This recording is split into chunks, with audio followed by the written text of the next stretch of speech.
కృష్ణా జిల్లాలో సస్పెండ్ చేసిన కృష్ణలంక సీఐ నాగరాజు వృత్తిలో ఎంతో నిబద్ధత కలవారని, నేరస్తుల్లో ఎంతో పరివర్తన చెందేలా వ్యవహరించి వారిలో మార్పు తెచ్చారని ఉమ్మడి తూర్పుగోదావరి జిల్లా లారీ ఓనర్స్ అసోసియేషన్ అధ్యక్షులు దుగ్గన నాగరాజు బాబ్జీ పేర్కొన్నారు. మంగళవారం ఏర్పాటు చేసిన మీడియా సమావేశంలో ఆయన మాట్లాడుతూ సీఐ నాగరాజు వల్ల ఎంతో మంది మార్పు చెందడంతో ఆయనను అరెస్టు చేయొద్దంటూ అక్కడ ప్రజలు రోడ్డుపైకి వచ్చి సీఐకు మద్దతుగా నిలుస్తున్నారని దుగ్గన బాబ్జీ తెలిపారు. వైసీపీకి చెందిన వారు సీఐ నాగరాజు లేనిపోనివి సృష్టించి అరెస్టుకు కారకులయ్యారని ధ్వజమెత్తారు. ఈ సమావేశంలో లారీ యూనియన్ నాయకులు బి శివ, వరద దొరబాబు, తర్లపు రమేష్, చిక్కం సూరిబాబు, గొల్లపల్లి రాము, భజన సత్యబాబు, తిరుమలశెట్టి శ్రీను, గ్రంథినాని తదితరులు పాల్గొన్నారు. జనసేన నాయకులు కానీ, మన టీడీపీ నాయకులు కానీ, ఏదైతే బీజేపీ నాయకులు కానీ కూటమి ప్రభుత్వాన్ని ముందుకు తీసుకెళ్ళడం అనేది ఇవాళ అద్భుతంగా ఉంది. కాబట్టి మళ్ళీ రేపు మన సీఎం అవలేమన్న ఆలోచనలతోటి వీళ్ళందరినీ పైకి లేపి మీకు ఎమ్మెల్యే సీట్లు ఇస్తాం, మీకు మినిస్టర్లు ఇస్తాం అని చెప్పేసి వీళ్ళందరినీ పోగేసి కార్యక్రమాలు చేయడం జరిగిందని చెప్పేసి క్లియర్ కట్గా ప్రజలు చూస్తూ ఉన్నారు.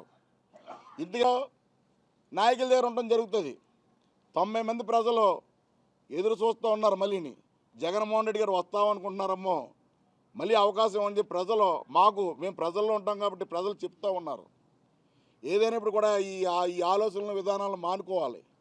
ఎందుకంటే ఈ మెసేజ్ ప్రజలకు ఎలా వెళ్తుందనేది కూడా మీరు కూడా ఎంక్వైరీ పెట్టుకోవాల్సిన బాధ్యత మీకు కూడా ఉంది.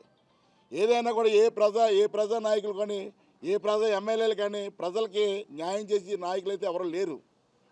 ఇప్పుడు పవన్ కళ్యాణ్ గారిని నమ్మటం ప్రజలు కారణం ఏంటంటే ముఖ్య ఉద్దేశం, ఆయన నాయకుల్ని కానీ, ఎమ్మెల్యేలను కానీ, ఎంపీలను కానీ ఏదైనా ఒకటే చెప్తున్నాడు. ఆయన ప్రజలకు దగ్గరగా ఉండండి, ప్రజలకు కష్టం వస్తే వెళ్ళండి, నేను ప్రజల దగ్గరే ఉంటాను, ప్రజలే నాకు అవసరం, ప్రజలతోనే ఉంటానని చెప్పడం జరుగుతుంది.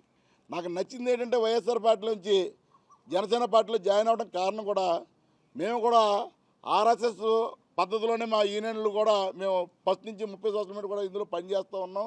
మా కులాలు కానీ ఇవి కూడా మేము కులాలు ఇప్పుడు చూసుకోలేదు. యాక్సిడెంట్ అయినాడు మా సోదరుడు, ఆయన తీసుకెళ్ళి బతికించాలన్న కోణంలో మేము ఉన్నాం. ఇదే పవన్ కళ్యాణ్ గారు ఇవాళ కుళ్ళి వ్యవస్థ అంతా కడిగి మంచి వ్యవస్థగా మార్చాలంటే చాలా టైం పడుతుంది. ఆయన తీసుకున్న నిర్ణయం మాలాటోళ్ళకి చాలా హ్యాపీ. మరి అర్జెంటుగా ఎమ్మెల్యేలు అయిపోవాలి, అర్జెంటుగా నాయకులు అయిపోవాలనుకుంటే మాత్రం పవన్ కళ్యాణ్ గారి విధానం నచ్చకపోవడం అన్న కూడా ఇందాక చెప్పిన ప్రకారంగా 10 మంది నాయకుల దగ్గర ఉంటారు తప్పించి 9 మంది ఓట్లు వేసే వాళ్ళు ఎవరికి ఓట్లు వేయాలనే విషయం మీద మొన్న వైఎస్ఆర్ పార్టీ ఏదో మేము గొప్పగా చేసేసామని చెప్పేసి 30 సంవత్సరాల పరిపాలనతో అని చెప్పి జగన్మోహన్ రెడ్డి గారు చెప్పడం జరిగింది. నేరస్తులు కూడా, రౌడీ షీటర్స్ కూడా మాలో పరివర్తన తీసుకొచ్చినట్టు గొప్ప వ్యక్తి, ఈయన్ని అరెస్ట్ చేయకూడదు, ఒక మంచి వ్యక్తి అనేటువంటి వాళ్ళు కూడా రోడ్లెక్కి ధర్నా చేసినటువంటి సంఘటన చాలా ఆశ్చర్యకరంగా ఉంది. నెక్స్ట్ ఇక్కడ చాలా విచిత్రమైనది ఏంటంటే, యాక్చువల్గా case Gade Sai Krishna versus CA Nagaraju గారు. దీనికి రాజకీయవేత్తలు ఏమని చేస్తున్నారంటే కులం రంగు పులిమేస్తున్నారు. ఇది చాలా విచారకరం. ఇక్కడ నేను కూడా మాట్లాడేది ఏంటంటే నిష్పక్షపాతంగానే మాట్లాడుతున్నా, ఒక బాధ్యత పౌరుడిగా.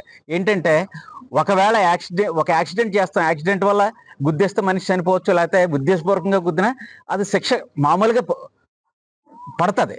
ఏంటంటే ఆయన వైపు తప్పుంటే ఆయన శిక్షించినందుకు మేము అభ్యంతరం పలకం. ఏంటంటే ఎప్పుడు న్యాయం జరగాలి, సామాన్యుడు న్యాయం జరగాలి. నెక్స్ట్ ఇక్కడ ఏంటంటే నేను చాలా విచారించదగ్గ విషయం ఏంటంటే, ఒక క్రిమినల్కి కులాన్ని ఆపాదించడం చాలా రాంగ్. ఇప్పుడు చూడండి, ఇప్పుడు కాపు ఇవ్వడానికి అన్యాయం జరిగిపోతుంది, కాపులకి ఈ ఇష్యూని తీసుకొచ్చి మొత్తం కాపులకి అందరికీ అన్యాయం జరిగిపోతుంది అన్న విషయాన్ని ప్రతిబింబించేస్తున్నారు. అది చాలా దారుణం. ఎందుకంటే ఇప్పుడు ఈ నాయకులు ఏ నాయకులైతే కాపులకు అన్యాయం జరుగుతుందన్నా అని అంటున్నారో వాళ్ళని నేను సూటిగా ఒకే ప్రశ్న వేస్తున్నాను. ఇప్పుడు సపోజ్ మీ ఇంట్లో 50 తులాల బంగారం పోయిందండి, మీరు రిపోర్ట్ ఇచ్చారు, 10 రోజుల తర్వాత తెలిసింది ఆ దొంగిలించిన దొంగ కాపోడు. అయితే మీరు అయితే వదిలేస్తారా మీరు? అండ్ అక్కడ కులంతో చూస్తారా, నేరస్తుడిగా చూస్తారా?